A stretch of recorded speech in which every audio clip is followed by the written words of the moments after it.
Stay with us for all of the latest from Washington. We'll be right back after a quick look at some of today's other news. What was that I just witnessed? What was it? That was like a Shakespearean tragedy, but written by monkeys on typewriters. It was like watching Macbeth with Zippy from Rainbow in the title role. That was arguably the worst political speech I've ever witnessed. I think it was, Tim. I don't know, maybe I'm just blinded by my dislike of him. I don't know what I expected, but I mean, imagine if you travelled to see that speech. Well, by the looks of it, not many people did. I don't know what that speech was. Who could possibly be inspired by that? And it's not like it's one of his rallies. Someone wrote that. He rehearsed that.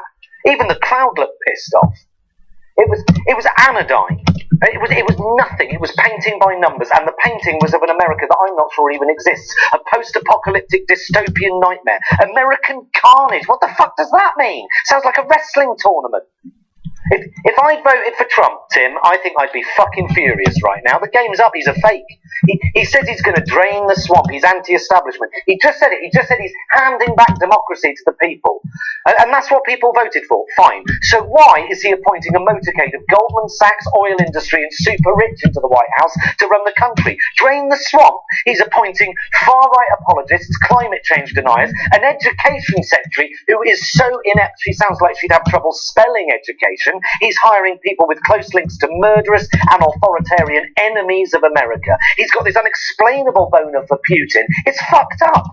Drain the swamp. The entire premise of his campaign was based on a lie, as was that speech we just witnessed. Why aren't Trump voters up in arms about this? He's demonstrably a hypocrite. He calls his illiterate and nonsensical musings on Twitter transparency, but he won't show us his tax returns. It's sleight of hand. It's fakery. If you voted for him, you've got much more invested in him than the people who think he's a brainless opportunist. Whether he's your man or not, you want your president to be accountable for his actions and possible mistakes. That's the press's job. But when they do it to Trump, he accuses them of fake news, dishonest media. It's dangerous. And I'm not saying this is dangerous if you don't like Trump. I'm saying it's dangerous for everyone.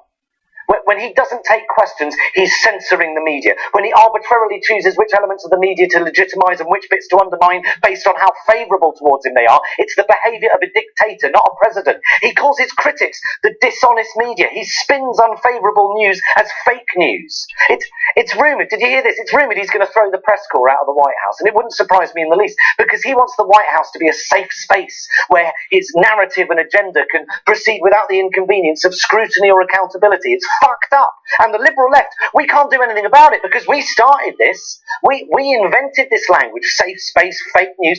Fake news. We conflated right-wing bias with fakery. Breitbart, okay, Breitbart. Vicious, reactionary fucking scum with objectionable opinions. But that's not fake news. It's a big difference. And now that very strategy has come back to bite us. Trump has taken the left's language and given it his little Trump twist, and he's thrown it right back at us. He conflates dissenting voices with dishonesty, and that's dishonest. You'd actually think the left would love him. He's the perfect president for the hypersensitive, illiberal, censorious left, because he is all of those things, just not on the left. If someone says something he doesn't like, he just shuts them down. No, not listening. I do it to you all the time, Tim. How long we got? Okay. This is his plan. This is his plan all along. Bypass the media via Twitter, berate and discredit and undermine the media so the public don't trust them, be litigious with the media so they're scared to write anything unflattering. This makes it almost impossible to hold him to account. This is the behaviour of a tyrant. No wonder he's such a big fan of Putin. Hair all right? If he's your choice because you genuinely think he's best for the country, then surely you'd want him to be held to account, just to check he's doing whatever it is he's promised he'd do to earn your vote. And that's the point. And if you voted for him because he's plain-spoken and says what he thinks, then sorry, you've been had. So someone who says what they think thinks about what they say. He doesn't think at all. He's not a straight talker. He's a lying adolescent, and he's a fucking lunatic, in my humble opinion. Tim, you can't deny he behaves like a stroppy teenager. He just denies everything. Meryl Streep criticises him for mocking the disabled. His response, I didn't do that.